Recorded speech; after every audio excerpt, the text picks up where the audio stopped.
Today's video is sponsored by Squarespace.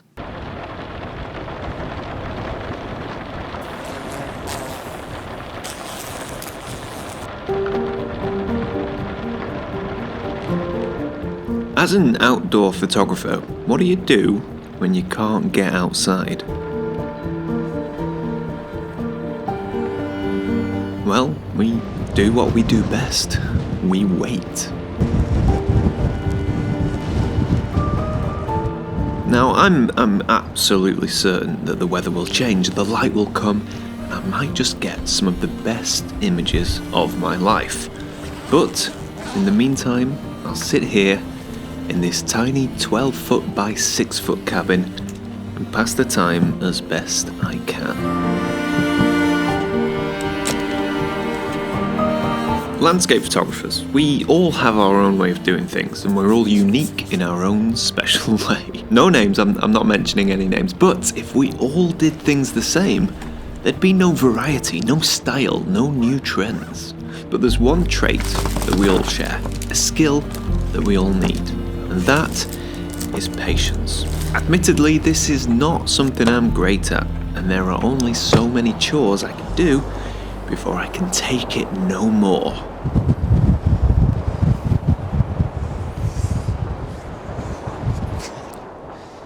Oh man, I would have thought after 7 hours of being trapped in this cabin that the weather would have let up a little bit, but it's not, man. It's brutal out there. I don't know if it comes across on camera. It's windy, it's raining, it's impossible to go out and shoot film. Well, it may have been impossible to shoot with the old film cameras, but my little Fuji, well, there's no reason why I can't get out with that thing. Yes, it might be cold, windy and wet, but that really is no excuse. You just gotta blow off the cobwebs. That's all you want to do. Just get out, blow off the cobwebs and see what happens, because who knows what you might discover. This is so cool. Getting excited now. I think everything's calmed down enough that I can go and get the Hasselblad, because some of these textures and patterns in the sand and this open view is phenomenal. Yeah, I think that's what we'll do. I think we've got time.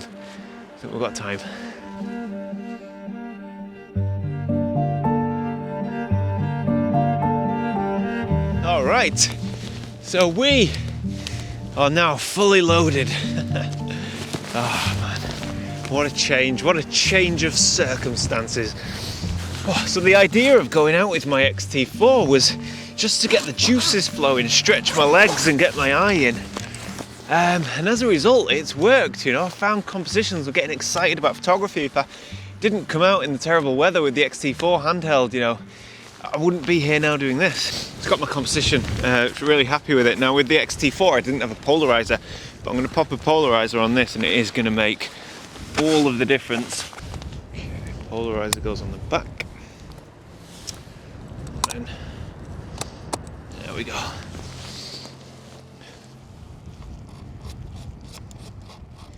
Oh wow. Yes. It just makes the patterns in the foreground just jump off the frame, jump out of the frame, or if you print it, jump off the page. I don't know. More contrast. What am I saying? I don't know. I'm too excited.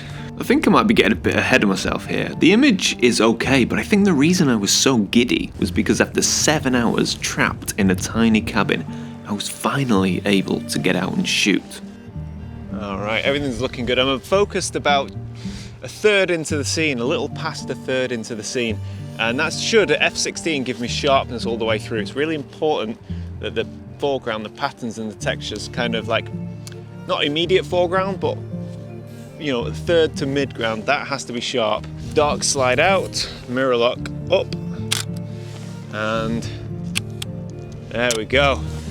Ooh, that feels good. It feels so good. I didn't think this was gonna happen today. I really didn't think that this was gonna happen.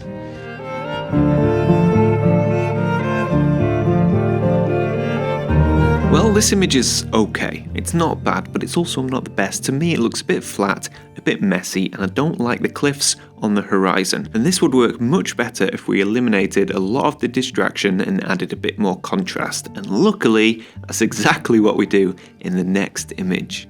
So I've just moved down maybe by about 30 feet or so. I'm not far at all, but this time I'm looking straight out to sea, and this is super minimal, but we have quite high contrast. You can see the bright sky in front of me here, and that's reflecting off the sand. We've polarized it, so we're still getting the patterns and textures, and then in the far distance there is a sandbank, and it just makes for a very pleasing, very minimal, very clean image. So we're going to go f16, 1/8 of a second, mirror lock up, another shot in the bag, another shot that I did not think I would be shooting today, so big smile on my face. Very, very, very happy. I hope these come out. Well, luckily they did come out, and I've got to say I'm much happier with this versus my first attempt. This is cleaner, there's more emphasis on the patterns in the sand, and it has that much needed contrast as the sun began to burn through the clouds and we see a change in the weather. And then let me tell you this, it only gets better, so make sure you stick with the video. And because of this image, I don't feel so bad now promoting my book. That's right, I've got a landscape photography book full of images and stories within the field. There's a link in the description below, and I will promote myself no more than this, and we will continue on with the video. This is the thumbnail. Yeah, cabin fever. 3 photographers get cabin fever, not just one. What's that? I can't say anything. Did you guys go and shoot anything you did? I did. Yeah. You just... I shot myself. You shoot yourself? Can't say that. A family-friendly show.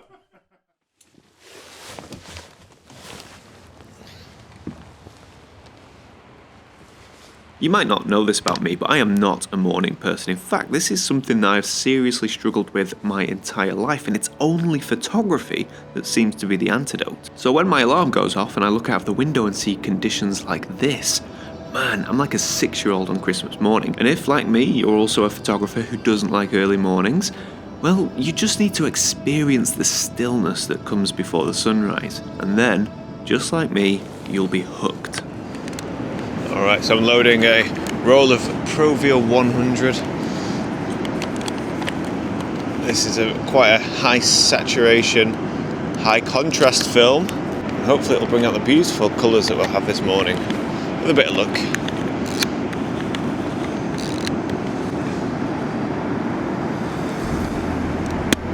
So it's not often I do any kind of top tips video, but not too long ago I did 3 things to avoid when out on a photography shoot. And one of those things to avoid was to not look behind you. So avoid not looking behind you. In other words, when you're on a location, always look behind you. And what do we have here?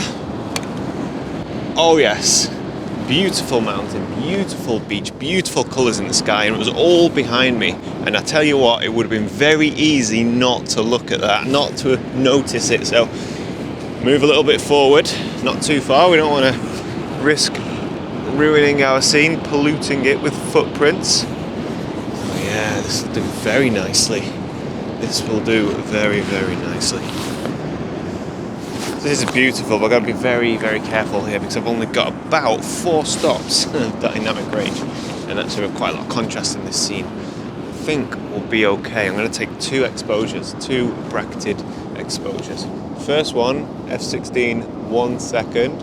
Set my focus to infinity, and the tide is coming in very quick, so I have to be mindful of that. Here we go, first shot, f16, 1 second, beautiful scene.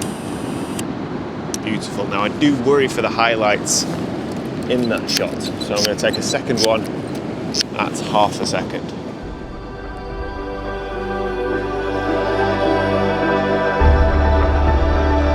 This is the first exposure, the one I took at 1 second. It's pretty good. Well, the exposure I mean. The image itself, well, I don't know, that's a matter of opinion, and you can let me know in the comments what you think about that. But there was no need for me to take a second exposure at ½ a second, but I always question myself and I always doubt myself, and I think to be a good film shooter, you almost have to be immune to that doubt because there's no instant feedback, there's no LCD screen, and you pretty much have to rely on experience, your understanding of exposure, and I suppose a bit of self-confidence. And it's time in the field that builds these things. So because of this, I would recommend to anybody that they try shooting film every now and then, because it really is a great feeling when it all comes together.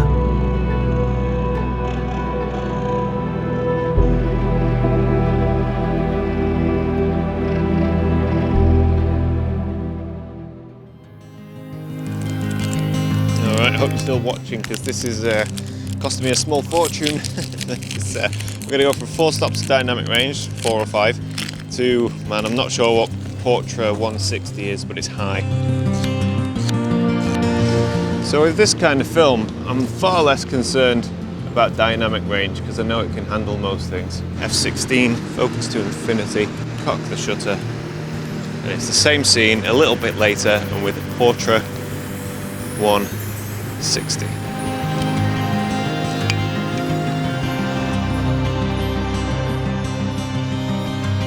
Well, this image is okay. I don't know about you, but I prefer the Provia image, which was probably taken about 15 or 20 minutes before the 𝘭𝘪𝘯𝘬𝘴 image. And actually, this is a good example. It shows the difference between a positive slide film and a negative film. The 4 stops of dynamic range, high contrast, high saturation, versus the wide dynamic range, much more shadow detail, much flatter image, much softer colours and less saturation. And each film lends itself to different scenes. And I think in this instance, with the early dawn light, Provia for me is the winner.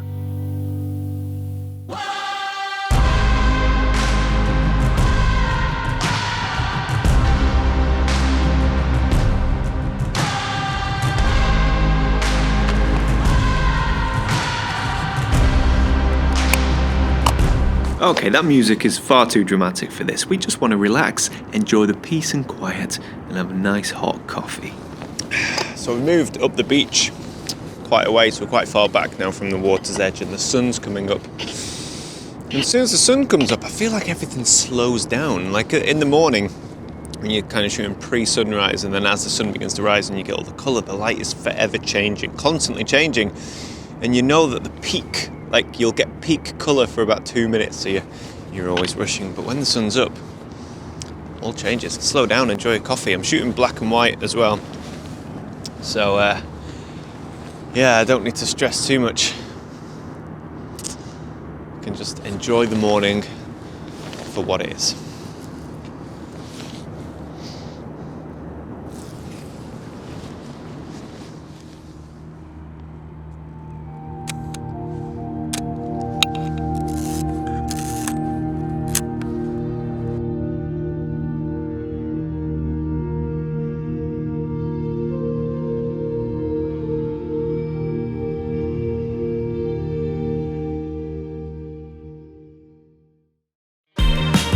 So there we go, a decent crop of images and not a bad video considering I spent the first 7 hours trapped in a tiny cabin thinking that the entire photo shoot was going to be a washout. But I do think there are a couple of takeaways from this video. The first one being that patience is a skill that we all need as landscape photographers, whether that's waiting for the light or, like me, just flipping waiting all day for the weather to change. The second takeaway is that the weather does change. No matter how bad it is, it's always going to pass through. So again, you just need a little bit of time and patience if you can afford it. And the third thing, I suppose, is that even if the weather is terrible, get out there. Even if it's with a phone or my Fuji X-T4, for example, get out there, get your eye and see what you can see, because you never know what you're going to find. And what I'll do is I'll stick those X-T4 images up at the end of the video after this quick message from today's sponsor, which is Squarespace. Don't know who Squarespace are? They are an all-in-one website building platform. So if you're a photographer and you want your own website, but you don't even know where to begin